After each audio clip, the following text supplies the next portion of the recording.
So you were reluctant, Scott, to become nomadic? That seemed a little odd to you? Yeah, I had in my mind another 8 years of work, probably, because there was a lot of benefits and money that came with those last 8 years on the job that I thought I needed to be secure and to ensure our financial security and our happiness into our old age. So I was perfectly happy that you were doing that and checking it out, but I was absolutely convinced that I needed to stay until I got all the money that I could get out of that job. And then that changed. And what changed that? Well, for me, I went on pilgrimage to India with my Dharma teacher, Dawa Phillips. And that experience, it was a profoundly spiritual experience and a big deal for my personal practice. But it also made me see really clearly that you only get one life, that it's completely possible to do without that kind of monetary security, that that's illusory in a way, that you can chase after that money forever until your life is over. So I came back from that and pretty much decided as soon as I could get out, I would. And I would take what we had. And once, I think, really, again, your website did so much as far as logically supporting the dream and letting me know there is a way to do this that makes financial sense, that is responsible. It's not just a pipe dream, but it really makes sense. And once we decided, let's sell the house, get rid of that, cut our overhead down, then suddenly the numbers just made absolute sense. And we could be very comfortable, very secure, and very free. So And that we happened jumped into pretty it. quickly. I mean, It happened, yeah. You went to India in like February. and And I was retired in November. yeah. Wow, that did happen quickly. Yeah. Yeah. We were determined. Yeah. Yeah. So you would have wanted that Yolanda, I mean, pretty early on. And Yeah, you 10 yeah. years ago, she convinced would her. 10 years ago would have been fine. At least 10 years ago, I was ready. Right. I was Yeah. ready to give up the house and do something different. I wasn't happy. As in your life that you were living it. Yeah, I was just little town after doing that for 20 years. You know, the daughter was grown and I just wanted to be doing something different. Right. Being out in the world, exploring. Itchy feet, would you say? I would say very itchy feet. Very itchy feet. Yeah. And so kind of a spiritual experience on your part, Scott, turned that around. Yeah, absolutely. Yeah. I was pretty ingrained, and as a cop, you tend to be pretty black and white thinker and pretty concrete thinker. And I knew the dangers of not having enough. I knew what insecurity looks like, and I didn't want that for myself or for my family. But eventually I came to see that constantly delaying your real life in order to get some payoff 20 years down the line was a pipe dream of its own. Right. Right. It really was. And it was a very difficult dream to dislodge me from. And I think it took something powerful like India to really open my eyes and give me, that fundamental courage to cut the rope and go out to sea. That's something I've been saying a lot for a long time, that we are so ingrained and indoctrinated into this one way of looking at the world, that for many of us it takes an epiphany. And you literally had an epiphany, where a voice, not literally a voice, but not far, it sounds like. Yeah. Not far at all. I think that's accurate. Yeah. It was for me. That's exactly how I would describe myself, and I think a lot of people would describe it that way too. Kind of a shock. Took a shock to wake you up. Yes. Yeah. But even the shock, I think, you can have the shock, but making a change is really, really difficult. It is. and that kind of an ingrained change. Yeah. There's a lot of fear involved with changing. But you know, I think that once, at least for me, once I made up my mind that I was going to do it, it didn't make it easy, No. but everything flowed from that. It was just making those commitments one after the other, you know, fix up the house, put it on the market, talk to the realtor, go look at that Airstream, go look at that other Airstream, go look at that other Airstream. And eventually, I don't know, the world shifts to accommodate your decision making, your commitment. So did you found it flowed well? It wasn't a fight Not, well, once you made the decision? there were plenty of challenges, but I think because we had that clarity that this is Yeah. what we wanted to do, then those challenges seemed to be something that we could navigate. Yeah. And I think because we were committed, like, okay, if this Airstream doesn't work out, we're going to get another one. If this couple doesn't buy this house, we'll put it back on the market and someone else will. We'll lower the price. We'll fix this, or we'll do whatever it takes to get to where we want to be. Yeah, it didn't happen smoothly. Didn't I happen wouldn't smoothly. say. No. I would say there were challenges, but since we were committed, Yeah. every challenge was just, we'll get through this and we'll, go to the next step, whatever that is. So, And before you're committed, I think, and it's fine not to be committed right away. There's a gestational period that you go through where you're thinking about it, you're attracted to it, and you're weighing the pros and the cons. But you can stay in that gestational period for a very long time. Yeah. If you're waiting for circumstances to be perfect, they'll never be. they'll never be perfect. There You will have be- to make the commitment first, and then the situation will unfold.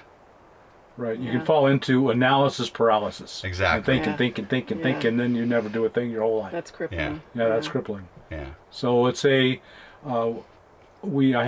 did an interview with someone, and they said she set her intention, and I think that's a really good way to say it. You set your intention, and then you just overcame every obstacle.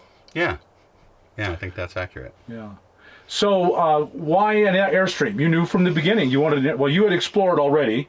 You'd explored the Toyota small Class C's Yeah. and a van, and you had originally started with a small travel trailer. Yeah, a little 16-foot travel trailer. And you knew that was everything was too small. Yeah, that was small and really in bad shape. It was 28 that years was old. Yeah, that was kind of our learning.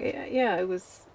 We learned a lot. From You weren't going to that. live the rest of your lives in that. No. No. That was a fun little. But yeah, I mean, thing. it had water damage and rot, and the systems were shot, and I tore it all apart and put Yeah. it back together and got a pretty good idea of what the systems looked like and How everything works. how everything works and how it goes together. And just like everything else, you take a big breath, tear something off, and then you're committed and you can fix it or whatever. So that gave me a pretty good grounding that, okay, these systems are workable and I have enough know-it-all to do some stuff and figure out what I don't know on the way. Right. But he was still working, so it was going to be up to me to tow that thing, and I didn't feel comfortable doing that by myself. So that's when I started looking at vans and found a great little van, and I don't know, I kept that maybe a year. In another life, had you been alone, would you have thought about the van, or was it too small? Yeah. I probably would have started with that van and would have wound up with a Class C because I still like that. I still like the way that works. Although you have a Class C and then you have to take that everywhere. You can't camp and, you can take it to the grocery store, but it's kind of a pain. No fun. Yeah, which is, the nice thing about having a trailer.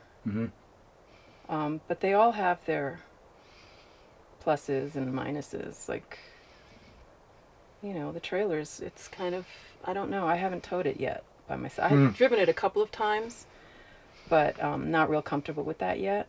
So, yeah, in another life, alone, maybe a van, a nice big Class B or something with a little scooter or something like that.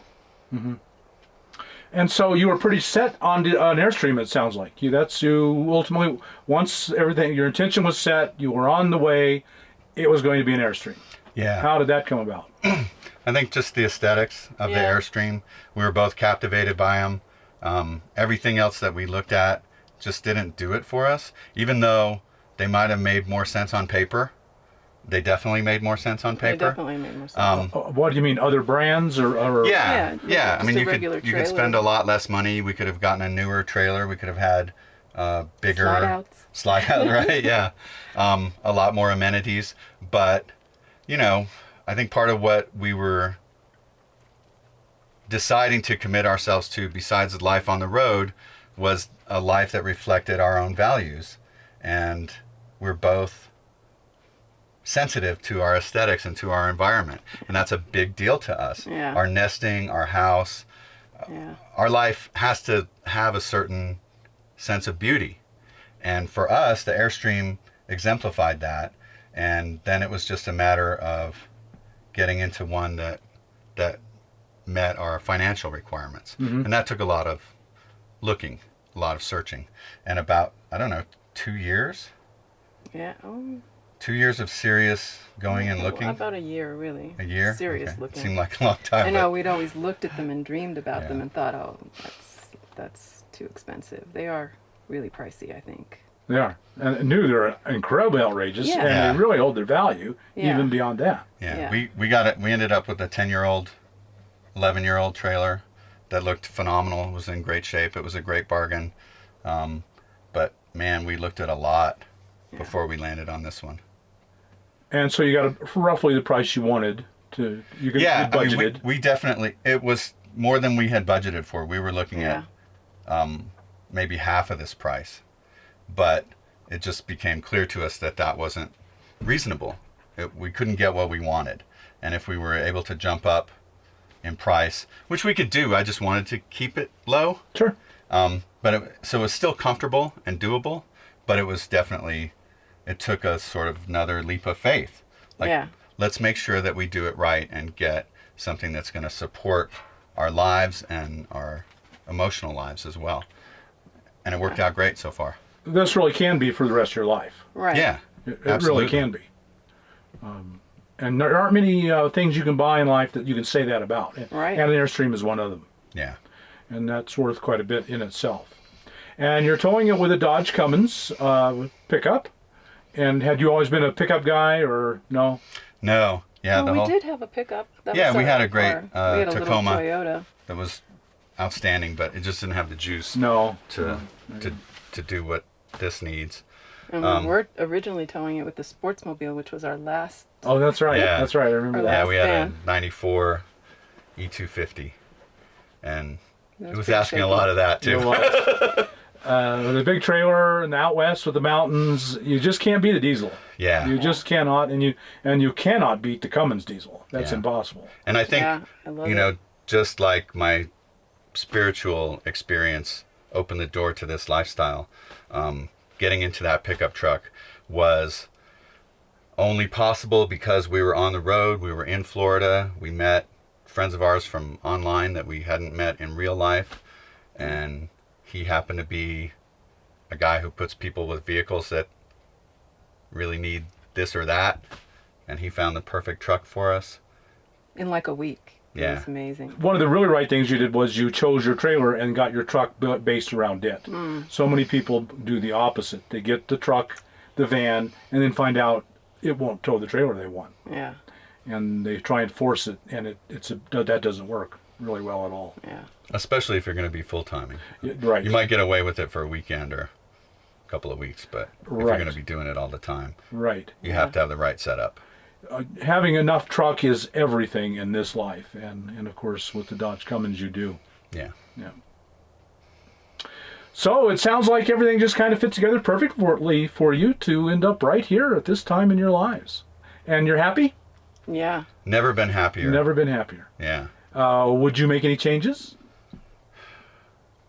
Man, if I could go back and tell myself 20 years ago, pay attention to your heart and don't go after the money, don't go after security, but go after a fully lived life, I would do that. You would. Yeah. Absolutely. And yet, but a lot of people would respond, but now you've got money, you're set. Totally. Not as much as you could have had, but No, enough. but we're comfortable. Yeah. And I love that. And I'm totally grateful, to my job and to the county that supports me now. It worked out perfectly for us. Yeah. But you didn't have a very good life for quite a while. I didn't have this kind of life, that's for sure. I was deeply unhappy. I was, working really hard at a really challenging job that took an enormous toll on me and my family. And I'm proud of that work. I loved being a cop and I loved doing that job, but, it cost you a lot. It cost me a lot psychically. Yeah, it's hard to say because I couldn't be doing what I'm doing now if I hadn't committed to that and worked Well, we long probably enough to wouldn't get have had an retired. Airstream now. No, we would have been in a van. Might have We been would in have the been, van. Yeah. And we wouldn't have the same security. Like I feel comfortable 20 years from now, we're going to be all right. And it would be a bigger question mark. But I still think that this life is so rich and so rewarding and so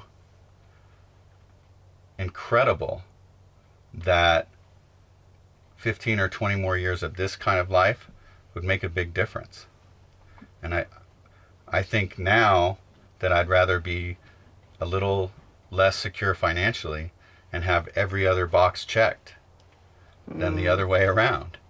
Like the financial box is the only box that matters, and then you can have a miserable life and a shitty job and, be a slave to some imaginary, it's not that the culture actually enslaves you, but you voluntarily enslave yourself. Yeah. And you give up this kind of life in order for some future promise that may never materialize. Right. I got lucky. It paid off for me. You did. And you But were in one of the most dangerous lines of work around, and it could very well not have. Absolutely. Exactly. Yeah. So if you had a time machine, I've got a time machine sitting outside. Yay. How's that? 1982. Yeah. So would you go back, and what would you tell yourself? Yeah, I would tell myself, listen, I know that you're worried about money. And I know that you've looked at your parents and how they've struggled with money, and you don't want to make those same mistakes. You don't want to repeat that kind of lifestyle. You want to do whatever it's necessary to make sure that you're safe. And I would tell myself, there is no safety. That's a lie. It's an illusion. That's an illusion. It's a total illusion. And the only thing that you're given is today. And you don't even get all day, maybe. So follow your bliss. Listen to Joseph Campbell. Follow your bliss. Follow your heart. Be brave. Because you're going to die anyway. You're going to have the setbacks and pain and suffering. That comes with the package no matter what. You can't escape that. So you're responsible for your happiness. And you have to do what you think is right to make sure that you're happy and the people that you're responsible for are happy. And what would you do with your time machine, Yolanda? What would you tell yourself? Or maybe that's too personal. I don't want to get too personal. No, get out. You close your ears. I never watched the video. Run away. No, I think I would have done it the same way. Maybe Really? I would have, yeah. I mean, I always wanted him to come, and I knew that the fear was what was keeping him. The economic fear? Yeah. Yeah. Apparently your parents had struggled. Yeah, well, like my mom and stepdad struggled. My dad was a cop and did the safe thing, and he's very comfortable, very happy. He's got all the material things that anyone could ever want. So I had those dual examples, one where they're struggling and one where they're very comfortable. And, I made up my mind pretty early which one I wanted. Right. Yeah. So that was really hard to Right. To break loose. Yeah. But you could see But- that it was the fear that was controlling Yeah, I you. knew that was what it was, and I think, yeah, I would have done it the same way. Just go out on my own and do it slowly and Maybe started by earlier. example, maybe started earlier. Yeah, I didn't know about it earlier. Yeah, most of us You didn't. know, I had no idea about it, and I just happened upon the idea on the internet, and that just blew my mind wide open. And yeah, I don't know what I could have done to have gotten him off. No. Well, Earlier. you played it so But- smartly by never twisting my arm. Yeah, You know, you just led by Twisted your arm a example. little bit. A little bit. But you led by example. You just said, I'm committed to this. I'm going to Yeah. do this. You're welcome to come with me if you can swing it. Otherwise, I'm hitting the road. And it was And- great because he was always open to that. He was always, yeah, okay, go ahead and blaze the trail. And he was You weren't open hitting to the it. road as in divorce. You were hitting the road and you were No, going to it's go like, have yeah, I'm going to good go travel have, yeah, and come home. exactly. I'll be back in a month. Right. Which Hopefully. a lot of married women have had to do. Just that. Just- I'm going to go. I'll be right back. Give Yeah. me this space. Yeah. And fortunately, Scott was willing. Yeah, he was open to it. Took a while, but A little arm twisting in there. yeah. And walking out the door. Right. you driving home one day with the van or with the early Right. trailer. And coming home with stories and pictures and, you know, Well, that good. was motivating. Good. And I could see how unhappy she was in the situation that I was asking her to stay in, and I knew it wasn't her path. So I was very happy to see her blaze her own trail.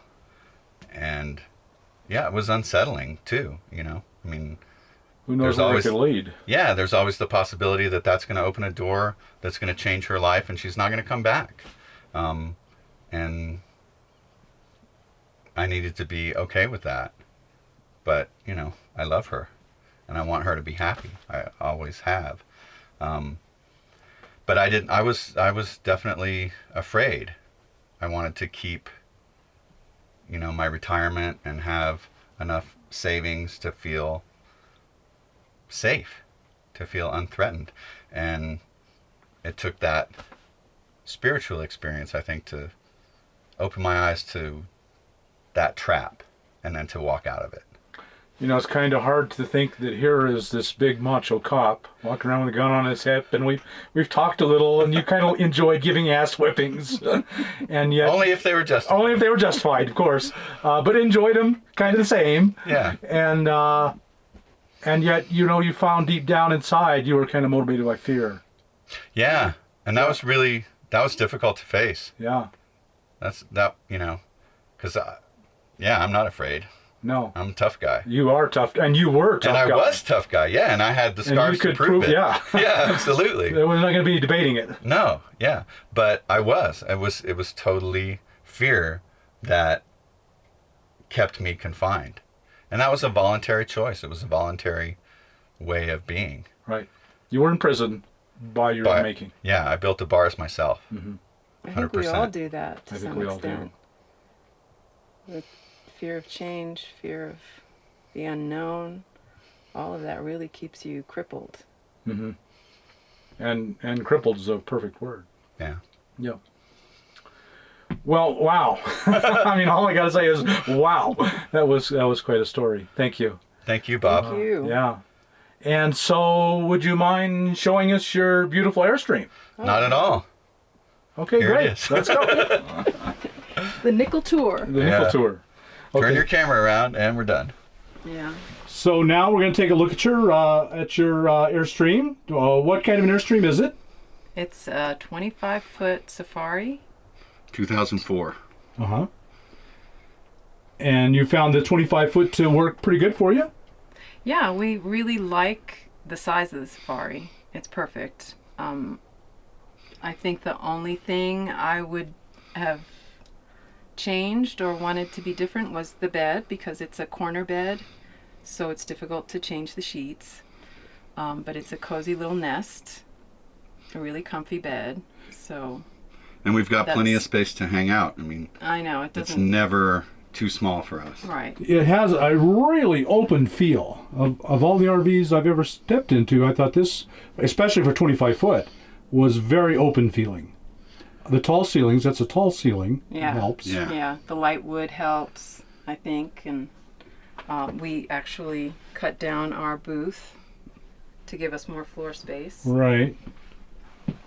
for rainy days and practice. We can practice in here now that we have a dance floor. A dance floor, Dance yeah, so you got floor. your own little dance floor. We yeah. can do jujitsu, bowling, anything that we need. And you do yoga, I would assume? Yeah. Yoga and meditation.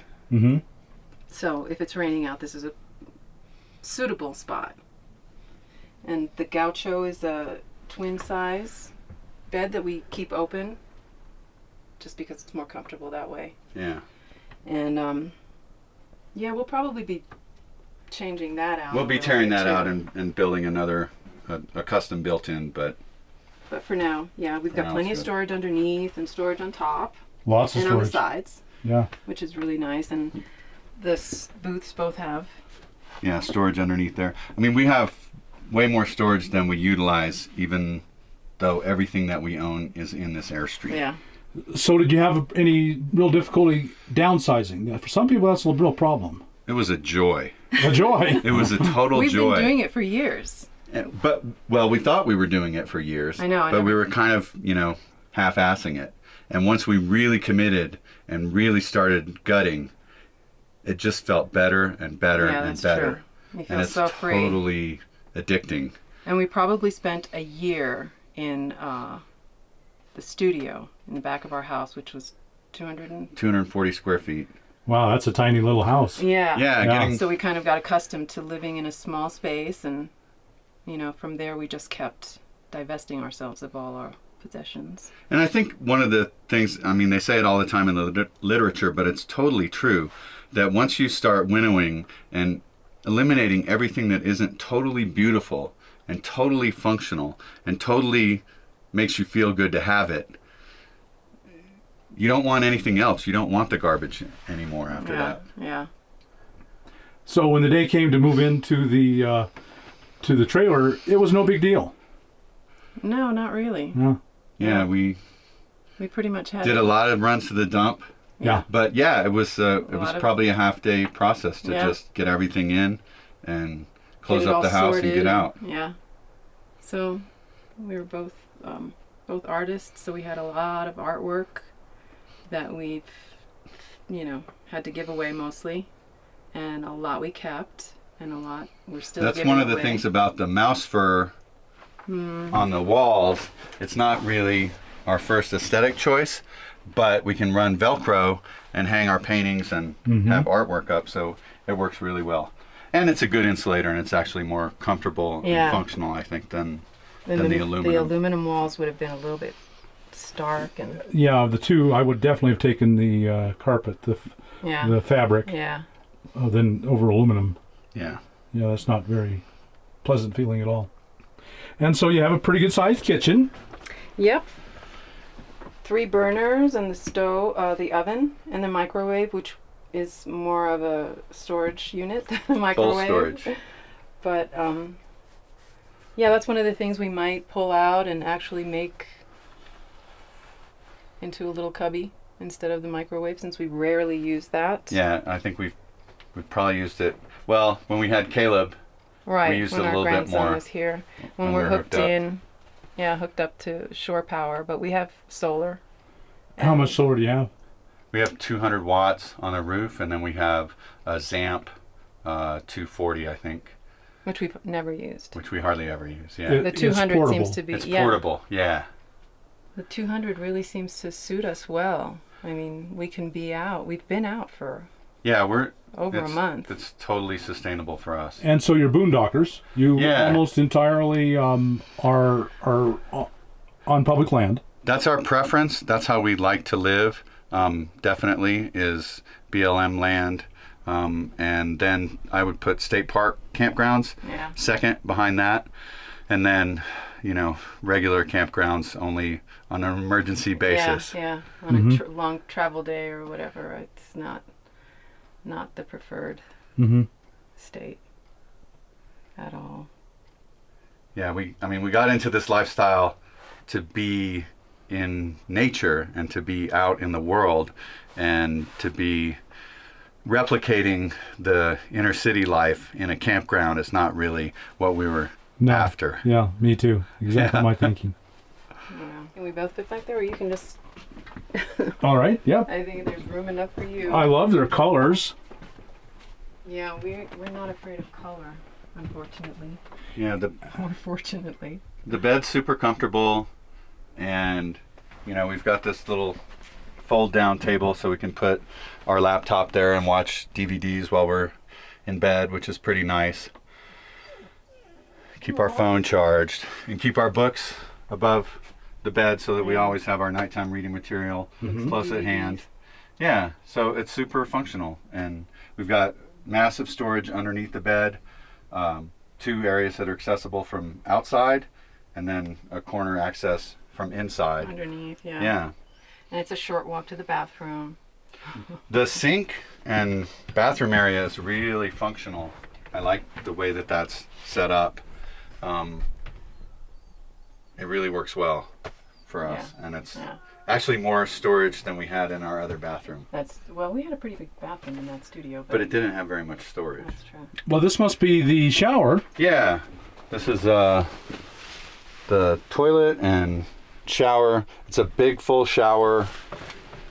We use it mostly for keeping all of our bathroom stuff, because boondocking we don't You don't shower we don't in here. well we'll take Occasionally.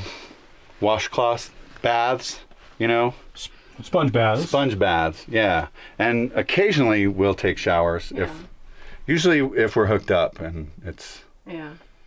But boondocking, we really have to be careful of the gray water. gray water storage. It's not so much the water supply, it's being able to hold the wastewater, and showers generate a lot of that. Right. But you use the black water. You use the toilet. Intermittently. Yeah. Yeah. We do a But lot we do. outside. You do. Yeah, we go outside a lot. Dig cat holes. Yeah. Oh, really? Yeah. You've got a 25-foot Airstream and you go outside and dig cat holes. Yeah. You know what? I don't think we've ever used that.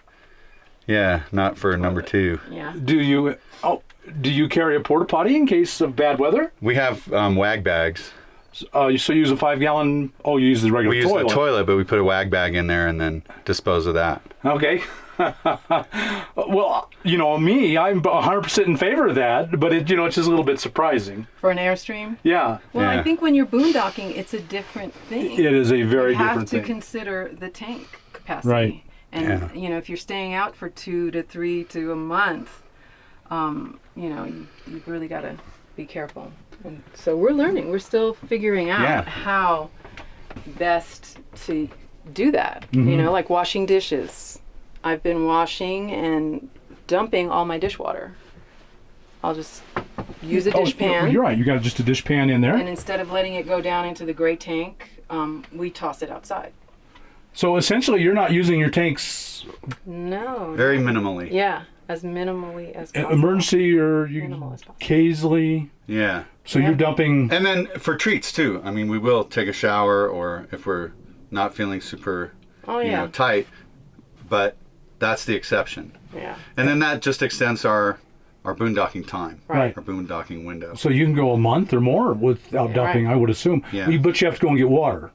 Yeah, we have a couple of 6-gallon water containers that we'll fill up, usually at Walmart, and then just siphon them into the freshwater tank. And so, here we're in Leadville, Colorado, and there's the aquatic center. Do you go there and then take showers? Yep. Absolutely. I mean, everybody loves a hot shower. Yeah. I mean, take as long as you want. A hot tub and Yeah. I think that's, attending to your toilet needs, dishwashing, water, black water management, showers, all of these things are the areas that boondockers have to pay more attention to than regular citizens do. Right. You know, you just turn your shower on, you flush your toilet. You don't have to think about it. We have to think about it. Right.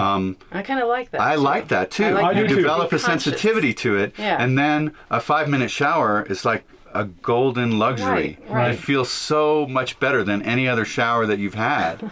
Right.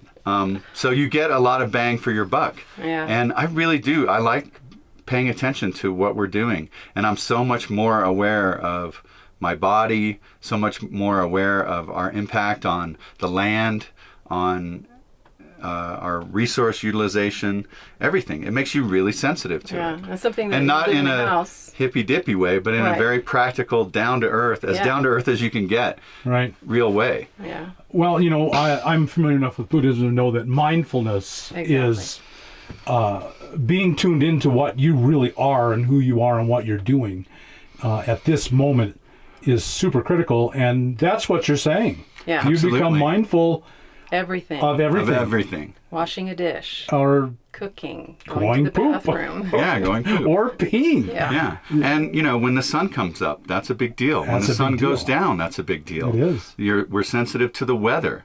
We're sensitive to the outdoors in a way that I've never been. And I've, you know, always been outdoors and done outdoor stuff. Right. But the outdoors is like a whole different entity now. It is. And it's because of my increased sensitivity and awareness. It's always been like that. I just was blind to it. Right. Well, it's easy to become numb when you're living in a house and you don't have to think about where your poop is going or No. you know, where your dishwater is going. You just Or- you're on automatic pilot, and those things become they don't exist. Unimportant. Yeah, they don't exist. And it could be 110 outside, or it could be 20 Exactly. below. Yep. And you don't know and you don't care. You got the TV on and the furnace on, or the TV on and the air conditioning on. Right. Yeah. You're numb to the world around you. Yeah, It doesn't exist. Yeah, you think life is good, but you're in a cage. I went to my mom's once. She's in Orlando, Florida. I spent a month there in her house, sleeping in her house. And I came home and I looked up and I said, first time I was in my van, I went out and peed at night, and I looked up and it was a full moon. I thought, I haven't seen the moon in a month. Yeah. Where has it been? It was there, and was I there. didn't know it You weren't existed. there. Yeah. And Yeah. and I remember when I first moved into a van years and years ago, the wind would blow and the van would shake. The cold, it would get cold, really cold. I was in Alaska, and I could feel the cold coming in like a living thing. And when I got hot, I could feel that, you know, you're alive in nature. Yeah. It's not your enemy. Well, it is kind of, but It can be. you're not fighting it. Right. You're living with it. you're You're living learning it. how to live with it. Right. Yeah. Yeah. I It's really enlivening. appreciate that viewpoint. Well, it's life changing. It is life changing. It wakes you up in a way that I think it's really difficult to be awake in a society that is designed to numb you and put you to sleep. It is. This society is absolutely revolves around putting everyone to sleep. Yeah. Never thinking, just going through the motions that you've been trained to do. Now, I'm going to guarantee you that we're going to get a bunch of comments. Oh, those dirty people. How could you stand to be in there? They must smell. I'm serious. We will get those letters. Oh, I'm I had a sure. guy that wrote me over and over again about, I don't see how any of you guys are alive. You know, how could you, how you're so high unhygienic. You must all be sick all the Wow. time. It's true. I mean, you know, I would take 2 or 3 showers a day Right. in my normal life, my house life. Right.